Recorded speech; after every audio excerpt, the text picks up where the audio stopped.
Bismillahirrahmanirrahim. Alhamdulillahirabbil alamin.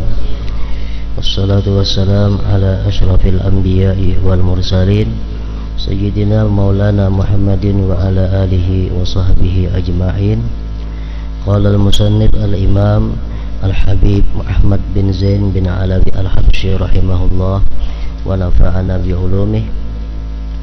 Qala Allah ta'ala wa nad'ul mawazin al-qista li yawmil qiyamah fala tuzlamu nafsun syai'a wa in kana mithqala habatin min khardalin atayna biha wa kafa bina hasibin.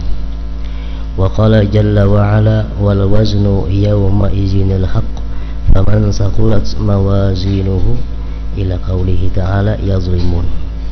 Fa amma man saqulat mawazinuhu fahuwa fi 'aishatir radiyah wa amma man khaffat mawazinuhu fa ummuhu hawiyah wa man istawat hasanatuhu wa sayyi'atuhu waqafa hatta yasiru insyaallah ilal jannah thumma yudha'u wa yunsabu sirat ala jahannam ilal jannah fala yasiruna ilal jannati illa ba'dal wurud ala jahannam kama fil ayah wa yamurru ala sirat kullun ala qadri taqwa واستقامته على طاعة ربه في دار الدنيا وينجي الله الذين اتقوا بمفازتهم الآية ثم ننجي الذين اتقوا ونذر الظالمين فيها جثيا. وأما حوض نبينا محمد صلى الله عليه وسلم فهو أشد بياضا من اللبن وأطيب من المسك وأحلى من العسل يصب فيه من الكوثر أرضه مسيرة شهر وطوله كذلك من شرب منه شربة لم يظمأ بعدها أبدا إلى آخر.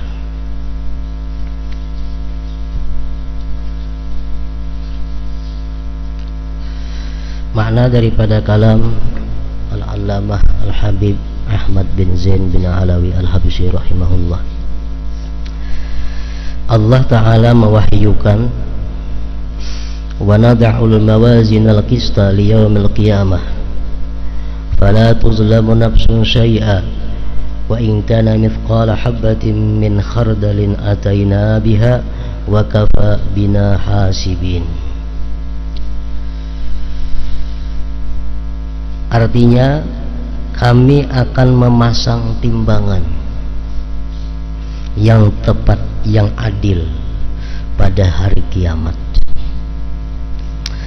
Maka tidaklah dirugikan seseorang barang sedikit pun. Dan jika amalan itu hanya seberat biji sawi pun, pasti kami akan mendatangkan balasannya. Dan cukuplah kami sebagai pembuat perhitungan. Jadi ini ayat menunjukkan bahwa perjalanan seorang manusia sebelum dia sampai ke neraka atau ke surga antara lain adalah dia menjumpai mizan, timbangan amal.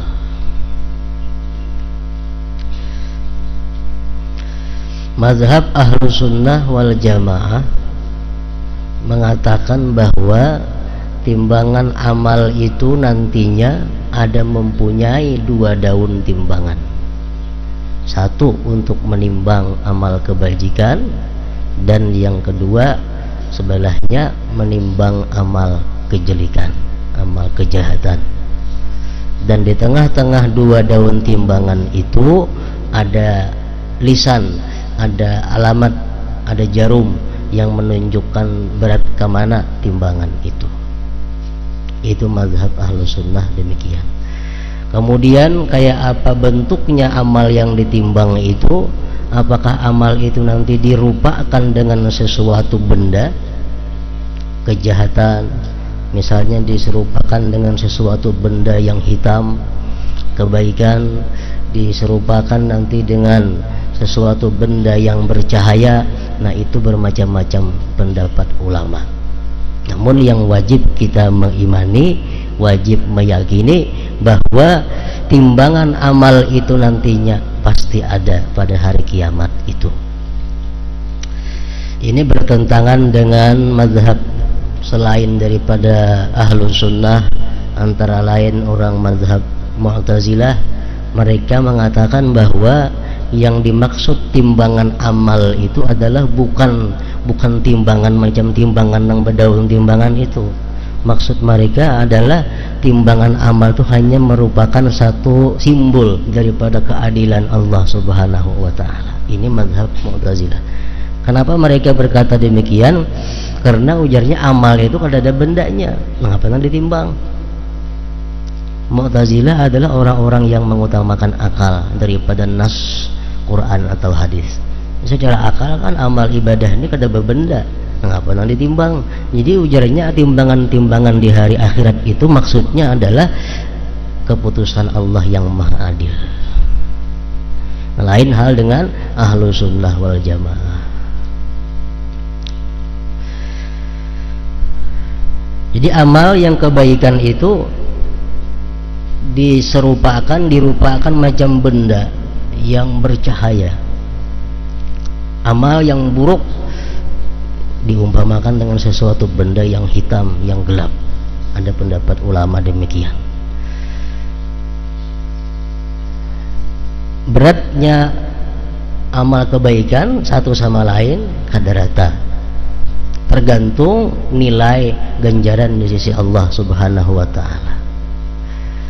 Begitu pula amal kejahatan itu diserupakan dengan satu benda yang hitam, yang gelap, itu beratnya pun kada sama, tergantung berat dan ringannya dosa yang dilakukan di dalam dunia. Misalnya, ini contoh, orang sembahyang itu umpamanya dihargai, dinilai oleh Allah 10 un sekilo. Karena kalau sembahyang itu berjamaah diganjar menjadi 27 kilogram umpamanya, kayak itu timbangan amal.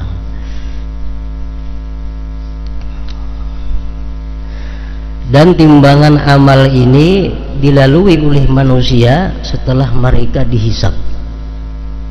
Jadi hisab dahulu, diperhitungkan dahulu buruk baiknya seorang manusia ini, hanya kayaknya ditimbang untuk menentukan mana banyaknya amal baik dan amal jahat. Orang-orang yang terbebas daripada hisab, dia pun kada akan melalui timbangan amal. Orang-orang yang masuk surganya kada dihisab, kada melalui timbangan amal. Apalah ditimbang, dihisab aja kada.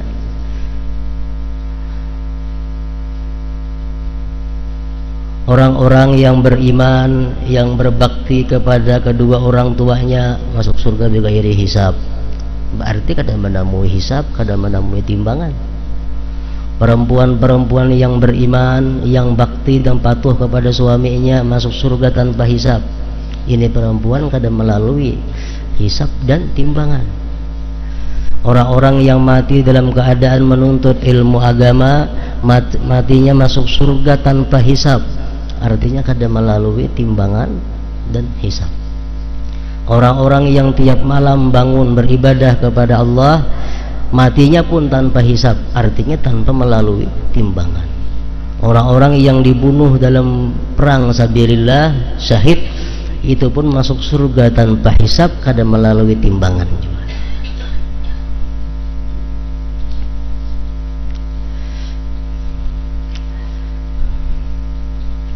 Imam Ghazali mengatakan, beliau mengutip daripada perkataan Sayyidina Umar, kalau kita ingin mendapatkan hisab yang mudah di hari akhir nanti, maka hendaklah dalam dunia terlebih dahulu kita suka menghisab diri sendiri.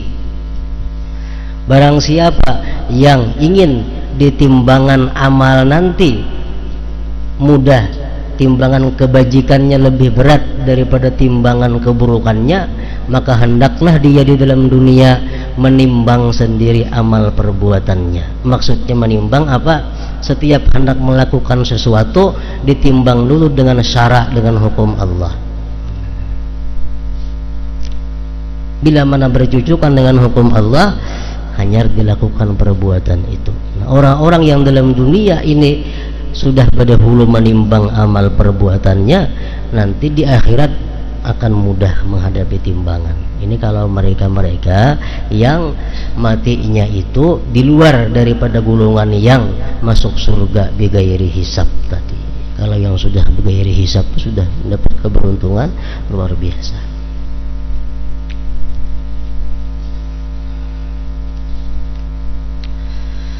Dan Allah Jalla wa'ala mewahyukan wal waznu yawma izinil haqq faman saqulat mawazinuhu fa ulaika humul muflihun wa man khaffat mawazinuhu fa ulaika alladhina khasiru anfusahum bima kanu biayatina yazlimun. Surat Al-A'raf. Dan timbangan pada hari itu yang menjadi kebenaran, barang siapa yang timbangannya berat dengan kebaikan, tertinggal barangkali beratnya. Barang siapa yang timbangannya berat dengan kebaikan, mereka itulah yang beruntung. Dan barang siapa timbangannya ringan, mereka itulah yang merugikan dirinya sendiri, karena mereka melanggar ayat-ayat kami. Fa amma man thaqulat mawazinuhu fa huwa fi 'ishatir radiyah wa amma man khaffat mawazinuhu fa ummuhu hawiyah. Surat Al-Qari'ah. Dan adapun orang-orang yang berat timbangan kebaikannya, maka dia berada dalam kehidupan yang senang. Dan adapun orang-orang yang ringan timbangan kebaikannya, maka tempat kembalinya adalah neraka hawiyah. Jadi waktu menghadapi proses timbang menimbang amal itulah merupakan sesuatu yang sangat dahsyat ditemui oleh setiap manusia. Diceritakan dalam satu hadis, Aisyah duduk, kemudian datang Rasulullah berabah di paha Siti Aisyah radhiyallahu anha. Kemudian Rasulullah tertidur. Waktu tertidur Rasulullah di atas pahanya Siti Aisyah yang sedang duduk itu, Aisyah ini tafakkur tentang hari akhirat. Akhirnya Siti Aisyah ini menangis dan air matanya titik ke pipi Rasulullah sallallahu alaihi wasallam. Rasulullah terbangun, beliau berkata, "Apa yang membuat engkau menangis wahai Aisyah?" Aisyah berkata, "Hal tadhkuruna ahlikum yaumal qiyamah ya Rasulullah?" Adakah engkau ingat akan keluarga engkau nanti pada hari kiamat wahai Rasulullah? Artinya pian ini kena hari kiamat ingat kelawan ulun ini. Nabi kita menjawab, "Walladzi nafsi biyadihi fi salasi mawatina fa inna ahadan la yadhkuru illa nafsah." Ujar Nabi kita, di 3 tempat itu manusia tidak ingat siapa-siapa melainkan hanya dirinya sendiri. Di 3 tempat itu kita kada ingat lagi siapa-siapa, bapak kita, ibu kita, anak kita, bini kita, semuaan kita kada ingat lagi. Yang kita ingat hanya diri sendiri. Di 3 tempat itu seseorang tidak ingat kecuali dirinya. Pertama, mizan, ketika menghadapi timbangan amal. Waktu kita menghadapi amal kita ditimbang itu, kita kadang memikirkan siapa-siapa, kita kadang ingat siapa-siapa sebelum ada kejelasan apa yang berat timbangan kita.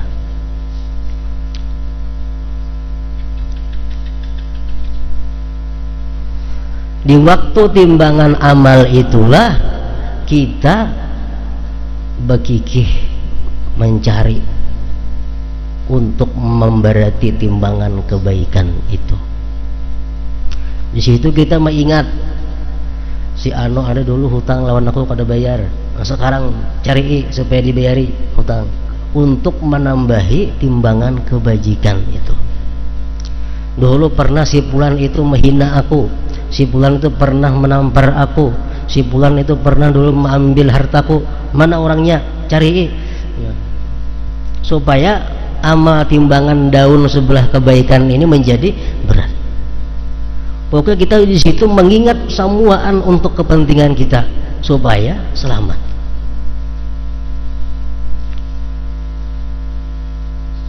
Ada orang hutang-hutang nang kada bayar, becarian di situ. Ada orang-orang yang pernah membunguli kita, yang pernah menipu kita. Pokoknya setiap orang-orang yang ada punya hak dengan kita, kita cari.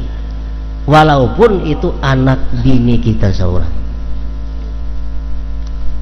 Kayak Quran mengisahkan pada hari itu seseorang lari menghindar daripada anaknya, menghindar daripada bininya, menghindar daripada saudaranya. Kenapa? Karena ini masing-masing mencari hak yang belum terbayarkan kepada seorang. Nah, jadi ujar Rasulullah, pada ketika proses mizan timbang menimbang amal itu, kita kada ingat siapa-siapa melainkan hanya kepentingan diri sendiri ketika mizan. Yang kedua, ujar Nabi kita, seseorang itu mementingkan dirinya sendiri ketika menunggu penyerahan catatan, penyerahan paspor. Apakah ini sebelah kanan datangnya atau sebelah kiri? Karena hasil timbangan tadi bila mana datangnya sebelah kiri, pertanda bahwa kita ahli neraka. Bila mana datangnya dari sebelah kanan, maka itu adalah menunjukkan kita penghuni surga. Nah, waktu kita menunggu diserahkannya hasil timbangan itu pun pikiran kita hanya diri kita sendiri, kada ingat siapa-siapa juga pun. Yang ketiga, ujar Rasulullah, indas sirat, ketika kita berada di titian siratal mustaqim. Nah, di situ kita kada ingat siapa-siapa, hanya nafsi diriku.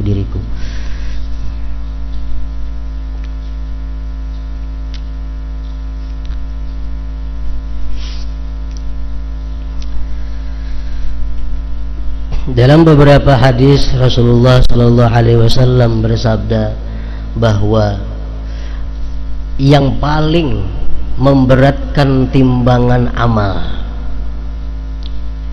itu adalah orang-orang yang sabar dalam menghadapi hal-hal yang tidak diinginkannya. Itu yang paling memberatkan timbangan kebaikan kita. Kenapa? Karena Allah mengatakan bahwa orang-orang yang sabar itu pahalanya tanpa bisa dihitung. Kalau pahala kebajikan 10 sampai berapa? 700 gandanya. Sedangkan pahala orang-orang yang sabar di dalam dunia ini kada kau dihitung. Ada orang yang sudah menang timbangan kejelikannya, namun begitu didatangkan pahala dia ini sabar dalam kefakiran hidupnya, maka seluruh timbangan kejelikan tadi menjadi ringan karena dimasuki oleh pahala sabar dalam penderitaan hidup itu.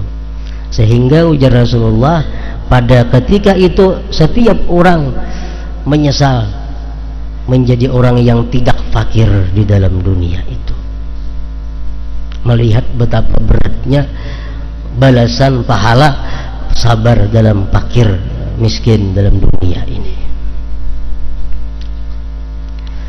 Adapun timbangan kiri, timbangan kejelikan, yang paling memberatkan kejelikan itu adalah dosa terhadap makhluk Allah Subhanahu wa Ta'ala. Ini paling berat. Ada sedikit orang yang sudah menang timbangan kebaikannya, inya puasa, inya sembahyang, inya bayar zakat, membaca salawat. Nah, sudah timbangan kebaikannya terhantak ke bawah. Namun karena orang ini pernah menzalim orang lain, begitu diandak dosanya ke timbangan sebelah kiri, tak ambung nang sebelah kanan. Imam Sufyan As-Sauri berkata, innaka antalqallah bisab'ina damban fima bainaka wa bainallah ahwanu alaika min antalqahu bi dzambin wahid.